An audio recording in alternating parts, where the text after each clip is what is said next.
मुख्यमंत्री महोदय. अध्यक्ष महोदय,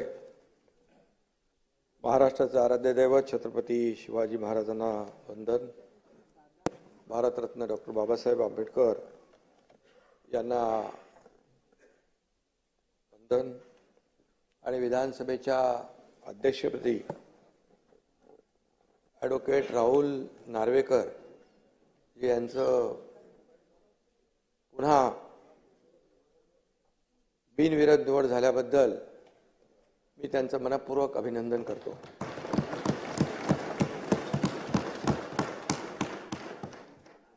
देवेंद्रजी म्हणाले होते मी पुन्हा येईन, ते पुन्हा आले, त्यांचे अभिनंदन. त्यांनी आपला शब्द पूर्ण केला. आणि पण अध्यक्ष महोदय काय म्हणाले नव्हते, मगाशी आपणही उल्लेख केला, मी पुन्हा येईन, पण ते पुन्हा आले. आणि याचा आनंद सर्वांनाच आहे. गेल्या 2.5 वर्षात त्यांनी केलेलं काम आपल्या समोर आहे. मी देखील त्यावेळेस सभागृहात म्हणालो होतो, तेव्हा दादा आम्ही दोघंच होतो. आम्ही म्हणालो आम्ही 200 पेक्षा जास्त आमदार निवडून आणू, नाही तर मी शेती करायला जाईन.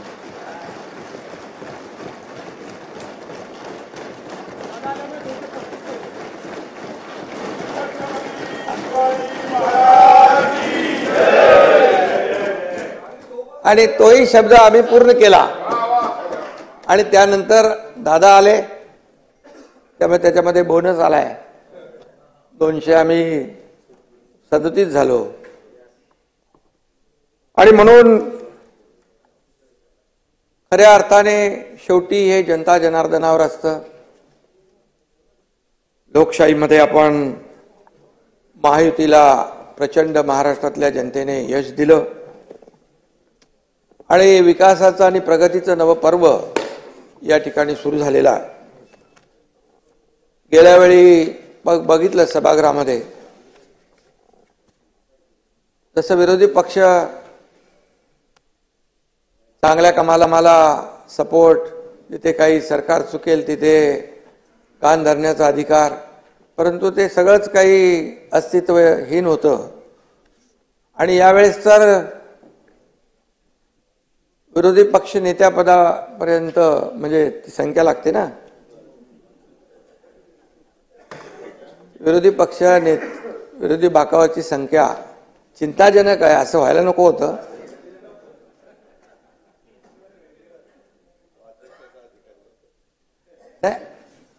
अध्यक्षांचा अधिकार आहे तो. अध्यक्ष त्याच्यावर अभ्यास करतील.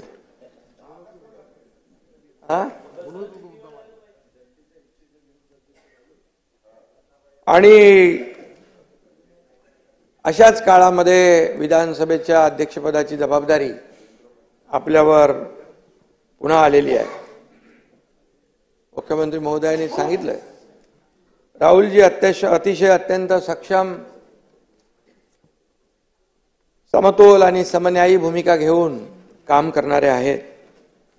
ते कुणावरही अन्याय करणार नाहीत नाना, याची खात्री बाळगा. गेल्या वेळेस तुम्ही म्हणाला होतात की डाव्या बाजूची जास्ती काळजी घ्या. त्यावेळेस जनतेनेच डाव्या बाजूची जास्ती काळजी घेतलेली आहे. त्यामुळे आणि अध्यक्षता आता घेणारच, कारण मगाशी सांगितलं एकदम सूक्ष्मपणे आपल्याकडे लक्ष दिलं पाहिजे.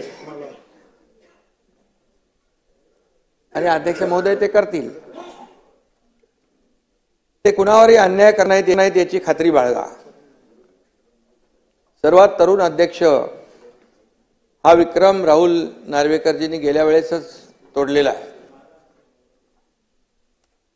आणि सलग दुसऱ्यांदा अध्यक्षपदी विराजमान होण्याचा मान आपण पटकावला. आणि मगाशी त्याची उदाहरणं मुख्यमंत्री महोदयांनी सांगितली.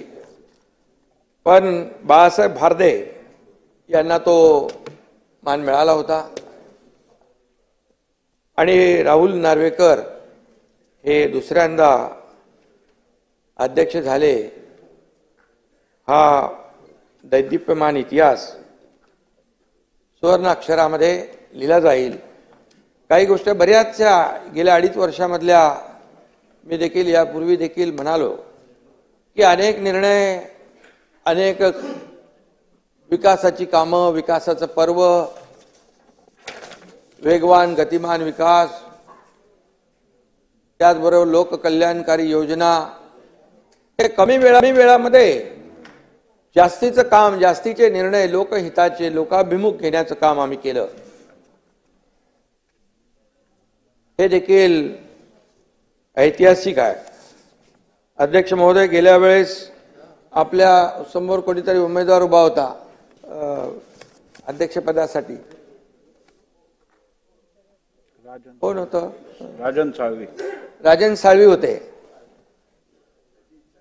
पण यंदा राजन साळवींना मतदारांनीच घरी बसवल्यामुळे दुसरं कोणी तुमच्या समोर उभा राहायलाच तयार नाही. आणि त्या नाना बरोबर ना.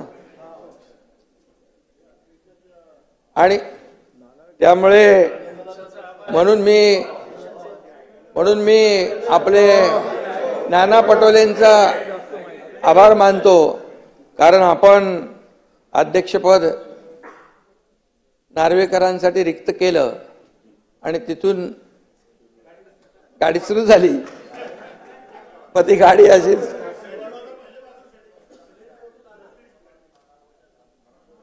आणि याचं क्रेडिट तुम्हालाच आहे. किती काय नाही म्हटलं तरी तुम्हाला क्रेडिट आहे.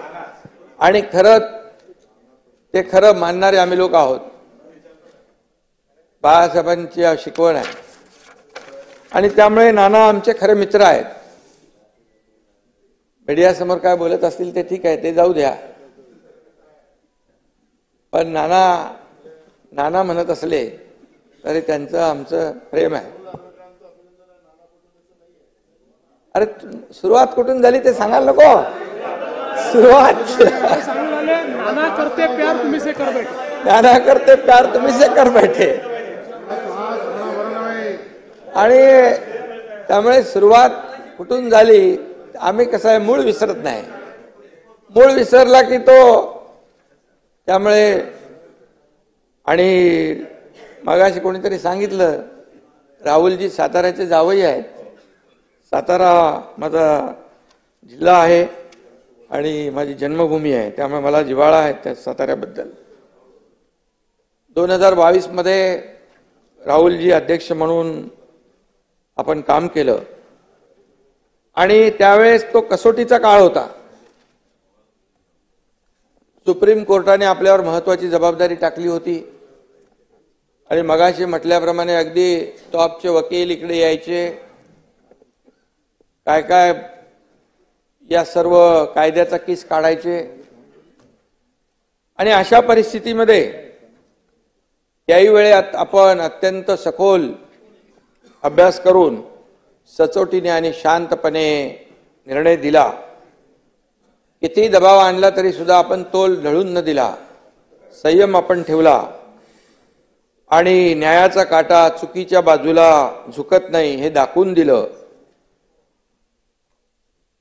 आणि तो आपण घेतलेला निर्णय तो योग्यच होता.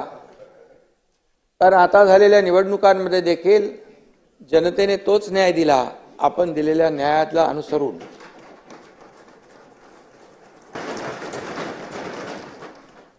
आणि हे निवडणूक निकालामध्ये स्पष्ट झालंय. शिवसेना कुणाची, त्याच्यावर आरोप प्रत्यारोप मला आठवत आहे.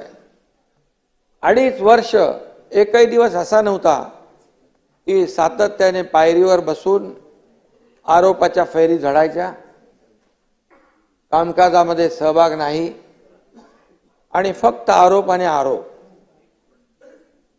असा एकही दिवस गेला नाही.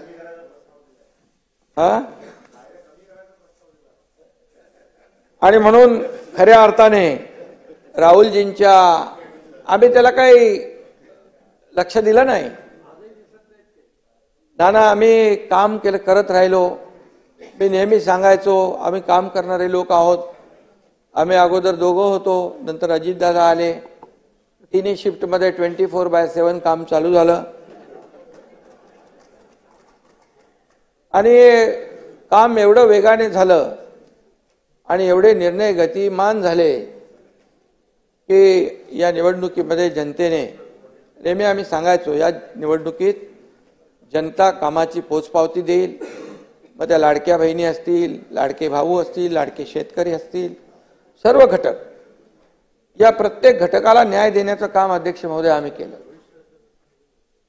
आणि आपण देखील रामशास्त्री प्रभूने बाण्याचा विजय आहे असं म्हणजे आपण देखील अगदी रामशास्त्री प्रभूने यांच्या प्रमाणे काम केलं आणि त्यावेळेस आपण निर्णय दिला.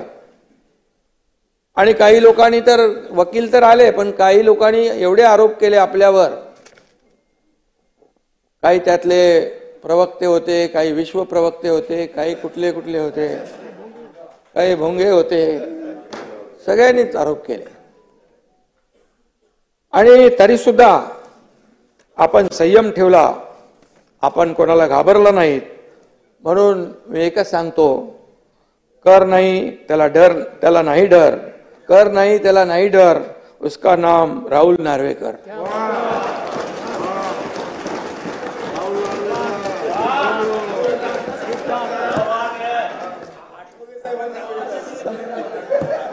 आठवले साहेबांची माझी युती झाली आता. आणि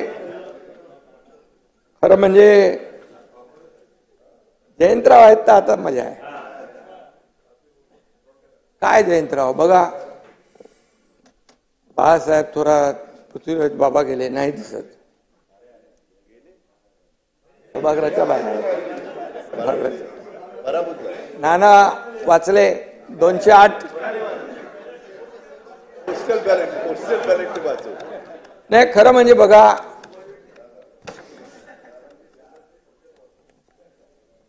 आता ईव्हीएम घोटाळा असता तर तुम्ही इथं नसताना. तुम्ही एकदा ईव्हीएम वर आरोप केले, शपथ घेणार नाही. अरे बाबा तुम्ही काय करता, तुमच्याबद्दल चांगलं बोलतोय.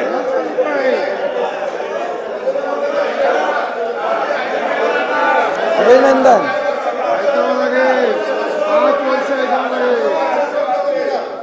तुम्ही भाषण करताना कधी आम्ही थांबवलं का? नाना नाना कसं आहे माहितीये का याच्यामध्ये, नाना बघा काय आहे, तुम्ही रोज आम्हाला म्हणजे मीडियावर सांगता, लोकांची दिशाभूल होते. तुम्ही करत नाही, तुम्ही करता असं मी नाही म्हणत, परंतु रोज तुमच्या महाविकास आघाडीकडून होते की नाही. आता बघा म्हणाले काल 79 लाख मतं मिळाली शिवसेनेला, त्यांचे आले 57 आमदार आणि काँग्रेसला मिळाली 80,000, 80 लाख त्यांना मिळाले 16. आता मी सांगतो बघा याच्यामध्ये हा मग नंतर बोलू का, त्याच्यावर भाषण नंतर. आणि म्हणून तुम्हाला सांगतो लोकसभेला नाना लोकसभेला 73,77,674 मतं मिळाली आम्हाला. किती? 73 लाख. आणि जयंतराव आपल्याला मिळाले 58 लाख आणि आम्हाला 7 मिळाले, तुम्हाला 8 मिळाले. मग आता आम्ही काय म्हणायचं बरं? दुसरी गोष्ट, लोकसभेमध्ये महायुतीला अध्यक्ष महोदय थोडं सांगायला पाहिजे, नाही तर लोकांमध्ये काय जे सांगतात तेच खरं मानतात. लोकसभेमध्ये यांनी लोकसभेत फेक नॅरेटिव्ह पसरवला आणि त्याचा आपल्याला फटका बसलेला आहे. आणि म्हणून 2,48,12,627 नाना लक्षात ठेवा महायुतीला मतं मिळाली आणि महाविकास आघाडीला 2,50,00,000 म्हणजे 2,48,00,000 आणि 2,50,00,000 2 लाखाचा फरक. तुम्हाला किती मिळाले खासदार? 31 आणि आम्हाला 17. मग तेव्हा तुम्ही का नाही मागितलं बॅलेट? बॅलेट बॅलेट बॅलेट बॅलेटची मागणी करायला पाहिजे होती. तेव्हा काय पाहिजे? तेव्हा म्हणाले बुलेटवर स्वार होऊन सगळे जोरात पळायला लागले. No ballot, only bullet. अरे असं हा. आणि नाना काय माहिती याच्यामध्ये, जेव्हा बघा किती शहर किती राज्य तुम्ही जिंकली, तेलंगणा जिंकलं, कर्नाटक जिंकलं, झारखंड जिंकलं, तुम्ही लोकसभेमध्ये जागा जिंकल्या. हे कसं आहे, हरलो की ईव्हीएम वर आरोप करायचा. तर गेल्या 2.5 वर्षात तुम्ही आमच्यावर आरोप करत होता. एकनाथ शिंदे आणि आमची महायुती, देवेंद्र फडणवीस. आता तुम्ही त्या निर्जीव ईव्हीएम वर आरोप करताय. आता दुसरं काय तुम्हाला मिळत नाही. आणि अध्यक्ष महोदय, जेव्हा जिंकतात तेव्हा ज्यांचा म्हणजे त्यांना चांगला धडा नाही, जेव्हा त्यांचा विजय होतो त्यावेळेस ती यंत्रणा चांगली असते, लोकशाहीचा विजय असतो. मग तेव्हा लोकशाहीचा विजय म्हणतात. मग तिथे म्हणजे तिथे इलेक्शन कमिशन असेल, निवडणूक आयोग, अगदी सुप्रीम कोर्ट पण. काय परिस्थिती आहे. सुप्रीम कोर्टाचे जज मला वाटतं कधी काल परवा म्हणाले, तेव्हा तुम्ही हारता तेव्हा तुम्ही येता विरोध करायला, आरोप करायला, जिंकता तेव्हा काय येत नाही. त्यामुळे हे जे आहे नाना, हे कुठेतरी लोकशाहीमध्ये आपण लक्षात ठेवलं पाहिजे. आणि आम्हाला म्हणाले काँग्रेसच्या जागा आल्या. आता काँग्रेसने 105 जागा लढवल्या अध्यक्ष महोदय, आम्ही 80 लढवल्या. आता मतं तर त्यांना जास्ती मिळणार. पण एका मतदारसंघामध्ये जितेंद्र आव्हाड तुम्हाला 1 लाखाच्या जास्ती मताधिक्य मिळालं ना, बरं 96,000. आता मला 1.25 लाखाचं मताधिक्य मिळालं. प्रताप सरनाईकांना पण लाखाच्या वरती मिळालं.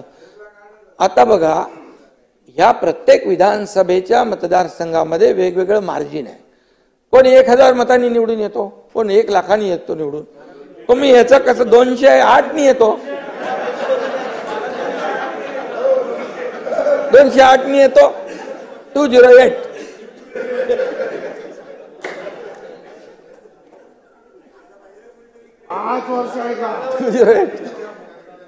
नाना आमचे मित्र आहेत. नाना, मी पण बघा एकदम सरळ मनाचा आहे, तसं नाना पण आमचा दिलदार आहे आणि बोलतो पण मन मोकळा ढाकळा मनाचा आहे. आणि त्यामुळे जे आहे ते खरं आहे ते मी बोलतो. मी खोटं कधी बोलत नाही. मी कधीच माझ्या आयुष्यामध्ये कधी कुणावरही खालच्या पातळीवर जाऊन आरोप केला नाही. हे काय, हे आपलं वस्तुस्थिती आहे. ही लोकांमध्ये गेली पाहिजे, जनतेमध्ये गेली पाहिजे, की तुम्ही जे काय सांगता की याचा आता कुठं तिकडे मार्कडवाडीला तुमची सगळी गेलेली आहे.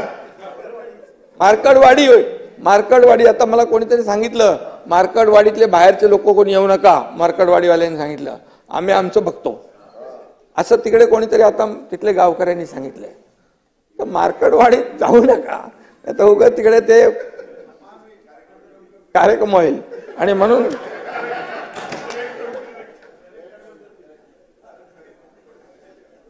म्हणून शब्दाला जागणारे लोक आम्ही आहोत.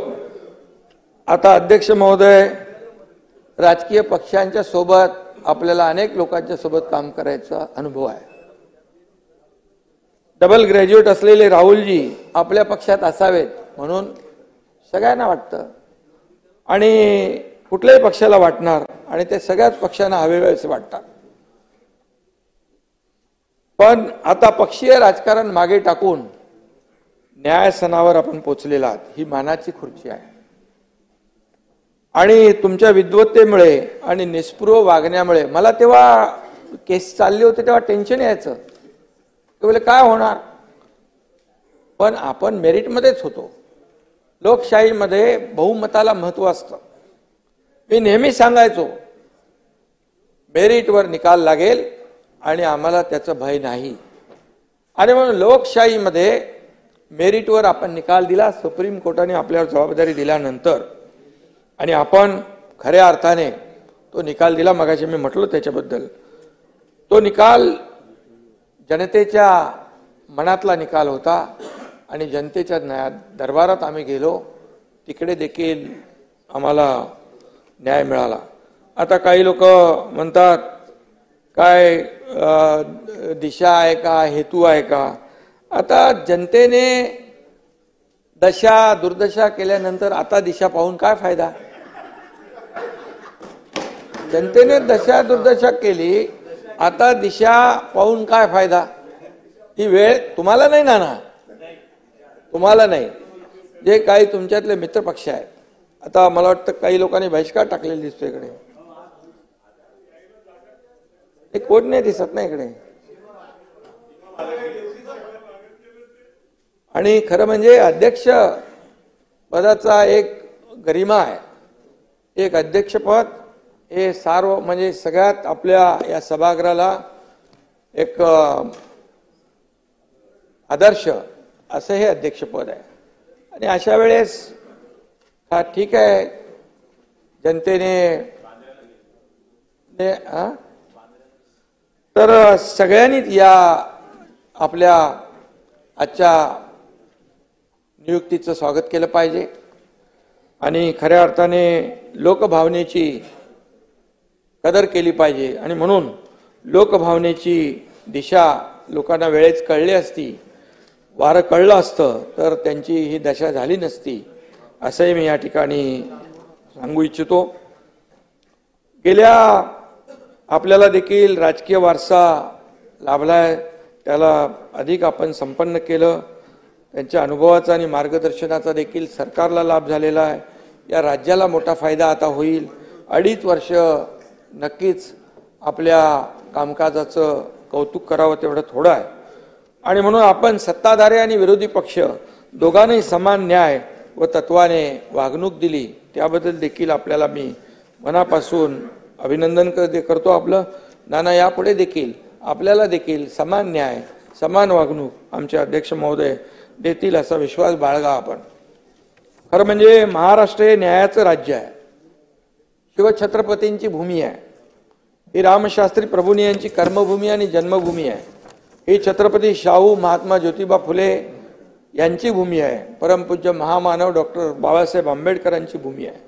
आणि म्हणून बाबासाहेबांनी दिलेल्या संविधानाचं प्राणपणाने रक्षण करणं ही आपल्या सर्वांची जबाबदारी आहे. आणि म्हणून ही याच्यामध्ये कुठलाही विसर पडता कामा नये, कधीच पडणार नाही. कारण मी आपल्याला आठवण करून देतो, संविधान संविधान म्हणून बोलणारे, संविधान बचाव संविधान बदलणार म्हणणारे आणि लोकांमध्ये भ्रम पसरवणारे, संविधान तर कधी बदलूच शकत नाही. हे बाबासाहेबांचं संविधान आहे. बाबासाहेबांच्या संविधानामुळे आज देशाचा कारभार चालतोय, राज्याचा कारभार चालतोय. आज बाबासाहेबांच्या संविधानामुळे एक सर्वसामान्य कुटुंबातला व्यक्ती देशाचे प्रधानमंत्री होतात, सर्वसामान्य व्यक्ती इथे मुख्यमंत्री उपमुख्यमंत्री होतात. हे बाबासाहेबांच्या संविधानामुळे आहे, त्यांच्या घटनेमुळे आहे. आणि म्हणून बाबासाहेबांचं संविधान, जब तक सूरज चांद रहेगा बाबा साहेब का संविधान बना रहेगा.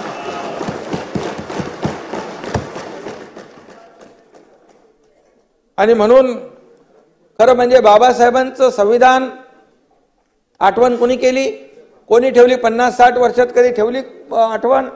ज्यांचं सरकार होती, या देशाचे लोकप्रिय प्रधानमंत्री नरेंद्र मोदीजी 2014 आले. त्या 2015 पासून संविधान दिन सुरू केला. संविधान दिन पहिल्यांदा सुरू झाला.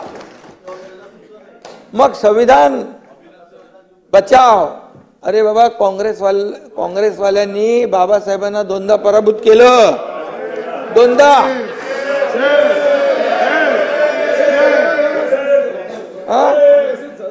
आणि बाबासाहेबांनी सांगितलं काँग्रेसचे जळकं घर आहे, लांब राहा.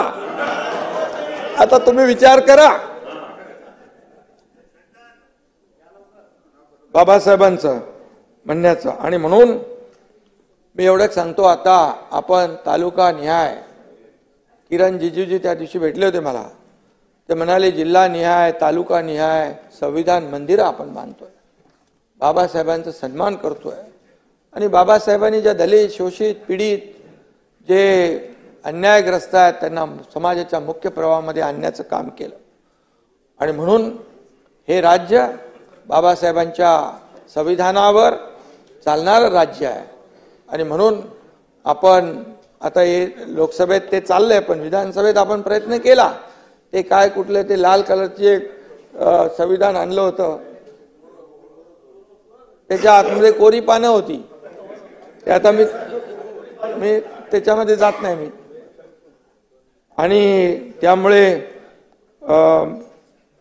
खरं म्हणजे आपण जी मोठी मोठी नावं मी घेतली त्या सगळ्या आभाळाएवढ्या व्यक्तिमत्वाच्या तस्विरी इकडे आहेत आणि त्या पुतळ्यांना तस्विरींना आपण हार घालतो आणि उठता बसता त्यांचं नाव घेतो आपण आणि खरं म्हणजे त्यांची खरी पूजा या सभागृहातच होते आणि या पूजेचे मुख्य पुरोहित म्हणून नार्वेकरजींचं कार्य तुम्हाला पुढे न्यायचं आहे पौरोहित्य करत आणि म्हणून त्यामुळे त्यांची आपण आपल्या 288 जणांची तुमच्या सकट आमची सगळ्यांची जबाबदारी आहे आणि या अध्यक्ष स्थानाला विशेष एक महत्त्व आहे. हे कायदे मंडळ आहे. इथे आपण वेगवेगळे कायदे तयार करतो. छोट्यातला छोटा प्रश्न व मोठ्यातली मोठी अडचण सोडवण्याची क्षमता देखील या सभागृहामध्ये आहे. विरोधी पक्षाला माझं एकच आव्हान आहे, विनंती आहे, जनभावना ओळखून केवळ विरोधाला विरोध करण्याची वृत्ती सोडून द्या. आता तरी जनतेची भावना काय लक्षात घ्या आणि आज जनतेनेच आज कौल दिलेला आहे आणि म्हणून जनभावनेची कदर करा. आरोपापेक्षा आपण सरकारच्या चांगल्या कामांमध्ये सहकार्य करा. जिथं सरकार काही चुकत असेल, जरी तुम्ही कमी असाल तरी सुद्धा आम्ही तुमची नोंद नक्की घेऊ आणि जिथे सरकार लोकभावनेच्या बाबतीत जनतेच्या विकासाच्या बाबतीमध्ये कुठेही त्रुटी राहील तर नक्की आपण आपल्याला विचारू शकता, आपल्या सूचना करू शकता. एवढ्या मोठ्या भावनेने आम्ही काम करणार आहोत आणि म्हणून महाराष्ट्राला विकासाच्या नव्या आपल्याला महामार्गावर नेण्यासाठी आपण सगळे मिळून या ठिकाणी सज्ज होऊया. अध्यक्ष महोदय, विधानसभेत अनेक ज्येष्ठ सदस्यांसह अनेक लोक निवडून आलेले आहेत. नवीन तरुण आपले आमदार निवडून आलेत. काही जुने आहेत, कोणी चौकार मारलाय, कोणी षटकार मारलाय आणि कोणी आणखी त्याच्यापेक्षा जास्त निवडून आलेले आहेत. 7 वेळा निवडून आलेत आणि कालिदास किती वेळा आले? 9 वेळा. हा, म्हणून तुम्ही आता आज स्पीकर म्हणून होते. तुमची सिनियरिटी लक्षात घेऊन तुम्ही गेल्या वेळेस होतात, यावेळेसही होता, पण नाही असं नका करू. परमनंट नका, परमनंट प्रोटेम. आणि म्हणून मी आपल्याला अध्यक्ष महोदय, आपल्या मार्गदर्शनाखाली या सर्व तरुणांना खूप काही शिकता येईल आणि म्हणून आपल्याला मी मनापासून पुन्हा एकदा शुभेच्छा देतो. या ठिकाणी हे सभागृह तुमच्याकडे एका वेगळ्या अपेक्षेने पाहते. जनतेचा आवाज इथं घुमला पाहिजे, समस्यांची तड लागली पाहिजे, अन्यायाला थारा इथं असता कामा नये. कारण या सभागृहाचा एक वेगळा डेकोरम आहे, या सभागृहाची एक वेगळी गरिमा आहे, त्या सगळ्या सभागृहाचं एक वेगळं पावित्र्य आहे आणि त्यामुळे हे पावित्र्य राखण्याचं काम आपल्याला सगळ्यांना मिळून करायचं आहे आणि जास्तीत जास्त लोकहिताचे प्रश्न या ठिकाणी मांडले जातील अशा प्रकारची प्रत्येकाची भावना आहे. माझी तीच भावना आहे आणि म्हणून विरोधी पक्षाने देखील याचं भान ठेवलं पाहिजे आणि म्हणून आपण कायदेतज्ञ आहात. मगाशी सांगितलं देवेंद्रजींनी, आपल्या ज्ञानाचा उपयोग राज्यातील शेतकरी, कष्टकरी, कामगार, महिला भगिनी या सर्वांच्या समस्या सोडवण्यासाठी नक्की होईल. आणि मी हेही म्हणेन, तुम्ही म्हणजे जास्ती अतिशयोक्ती नाही, परंतु तुम्ही या सभागृहाचा कोहिनूर आहात आणि म्हणून मी अरे झाकलं नाही, वरती बसलेले आहेत, चमक थांबणार नाही आणि म्हणून हा लौकिक कायम राहील अशा प्रकारचं तुमच्याकडून काम होत राहील. आणि मी एवढंच सांगतो की कोणी असो, सत्ताधीश असो वा विरोधी पक्ष, योग्य न्याय देतील विधानसभा अध्यक्ष. आणि म्हणून नानाजी,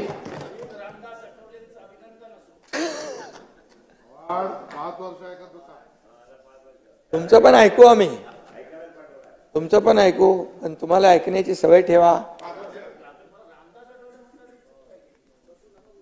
ते योग्य वेळी योग्य लोकांचं ऐकत नाही म्हणून अशी परिस्थिती झाली.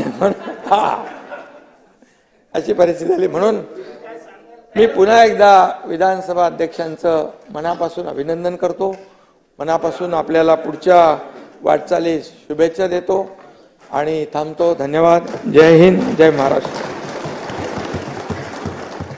महाराष्ट्राच्या